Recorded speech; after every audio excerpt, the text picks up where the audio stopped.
జన్మదినోత్సవం. అదేవిధంగా మార్చి 25వ తారీఖున ఒక పండుగ ఉంది. ఏం పండుగ అండి అది? మంగళవార్త మహోత్సవం. మంగళవార్త పండుగ అనగా యేసు ప్రభు మరియమ్మ గర్భంలో పడినటువంటి పండుగ. అందుకే మార్చి 25వ తారీఖు నుండి 9 నెలలు లెక్క పెట్టండి. డిసెంబర్ 25. మీకన్నా 8 నెలల 10 రోజులు, 9 నెలల 1 రోజు 2 రోజు అయి ఉంటుంది. కానీ దేవుడి విషయంలో అన్నీ కరెక్ట్గా జరుగుతాయి కదా. మరియమ్మ విషయంలో ఖచ్చితంగా 9 నెలలు, ఇటు యేసు ప్రభు విషయంలో కూడా ఖచ్చితంగా 9 నెలలు. కనుక మనం మరియమ్మ గారి యొక్క జన్మదినోత్సవాన్ని జరుపుకుంటున్నాం. ఒక ప్రశ్న అడుగుతాను, బైబిల్లో ఎంతమంది పుట్టినరోజు పండుగలు చేసుకున్నారు? 3 పప్పులో కాలేసినట్టు. ఎవరండి వాళ్ళు? మరియమ్మ, యేసు ప్రభు కాదు. యోహాను, బాప్తిస్మ యోహాను ఎప్పుడు కేక్ కట్ చేయలే. పుట్టినరోజు పండుగ ఆయన చేసుకోలేదు. మరియమ్మ కూడా పుట్టినరోజు పండుగ చేసుకోలేదు. యేసు ప్రభు కూడా పుట్టినరోజు పండుగ చేసుకోలేదు. మనం చేస్తున్నాం. మనమే మరియమ్మ పుట్టినరోజు పండుగ చేస్తున్నాం. మనమే బాప్తిస్మ యోహాను గారి పుట్టినరోజు పండుగ చేస్తున్నాం. మనమే యేసు ప్రభు పుట్టినరోజు పండుగలు చేస్తున్నాం. కానీ వాళ్ళేం బెల్లులు కట్టుకోలేదు, వాళ్ళేం కేకులు కట్ చేయలేదు, హ్యాపీ బర్త్డే అనే పాట పాడలేదు బైబిల్లో. కానీ 2 పుట్టినరోజు పండుగలు చేసుకున్నారు. ఎవరు? సమయం లేదు. ఎవరు? 2. పాత నిబంధన గ్రంథంలో ఒకళ్ళు, నూతన నిబంధన గ్రంథంలో ఒకళ్ళు. హేరోదు రాజు, వెరీ గుడ్ సాంగ్ చెప్పారు. హేరోదు రాజు ఒక రాజు.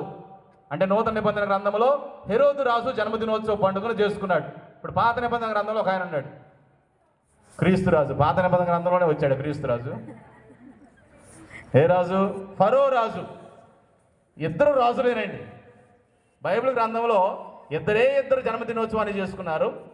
వాళ్ళు కూడా 2 రాజులు. పాత నిబంధన గ్రంథంలో ఫరో రాజు, నూతన నిబంధన గ్రంథంలో హేరోదు రాజు. ఇప్పుడు ఎందుకు చెబుతానంటే, ఇది ఆ 2 పుట్టినరోజు పండుగలు చేసుకునేటప్పుడు ఒక విషయం జరిగింది.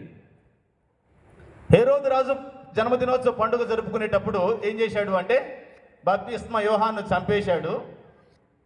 హెరోదియా అంటే సలోమి వల్ల అమ్మని సంతోషపెట్టాడు. అదే ఫరో రాజు జన్మదినోత్సవాన్ని జరుపుకునేటప్పుడు కూడా 2 చెరసాలలో ఉన్నప్పుడు ఒకడికి విడుదల కలిగించాడు, మరొకడిని చంపేశాడు.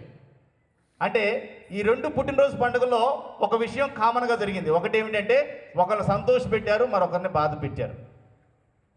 మనందరం కూడా పుట్టినరోజు పండుగ చేసుకునేటప్పుడు కూడా మనందరం కూడా ఒకరిని సంతోషపెట్టాలి, ఒకరిని దుఃఖపెట్టాలి. ఎవరిని సంతోషపెట్టాలి? ఎవరిని? మనకు జన్మనిచ్చినటువంటి ఆ దేవాది దేవుణ్ణి సంతోషపెట్టాలి. ఎవరిని దుఃఖపరచాలి?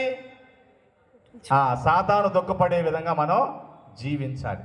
కనుక ప్రియ సహోదరి సహోదరులారా, మరియమ్మ ఇహలోకములో తన జన్మదినోత్సవం ద్వారా దేవుణ్ణి సంతోషపెట్టినటువంటి స్త్రీ, దేవుణ్ణి సంతోషపెట్టినటువంటి తల్లి, సాతాను తలను ముళ్ళును విరిచినటువంటి స్త్రీగా ఆమె జీవించింది. కనుక ఆమె జన్మదినోత్సవం జరుపుకుంటున్నటువంటి మనందరం కూడా దేవుణ్ణి సంతోషపెడుతూ ఇహలోకంలో జీవించేటువంటి వారముగా ఉండాలి. Praise the Lord, praise the Lord. ఒక భక్తుడు అంటున్నాడు, తప్పు చేయని వాడు లేడు ఈ భూమిలో, ఒప్పుకున్నవాడు లేడు నరకములో, కప్పుకున్నవాడు లేడు పరలోకములో అంటున్నాడు. తప్పు చేయని వాళ్ళు ఎవరన్నా ఉన్నారు ఇక్కడ? ధర్మా ఫాదరు చాలా, దేవా ఫాదరు కొంచెం, ప్రసాద్ ఫాదరు ఇంకొంచెం, మరీ తల్లి అస్సలు లేదు, యేసు ప్రభు అస్సలు లేదు.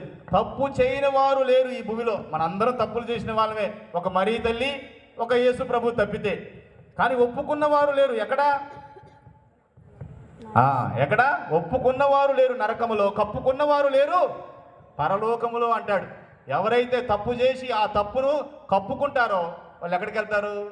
నరకానికి వెళ్తారు. ఆ తప్పును ఎవరైతే ఒప్పుకుంటారో వాళ్ళు ఎక్కడికి వెళ్తారు?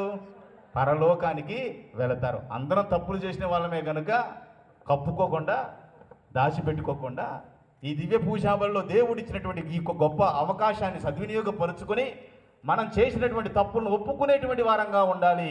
ప్రియ సహోదరి సహోదరులారా.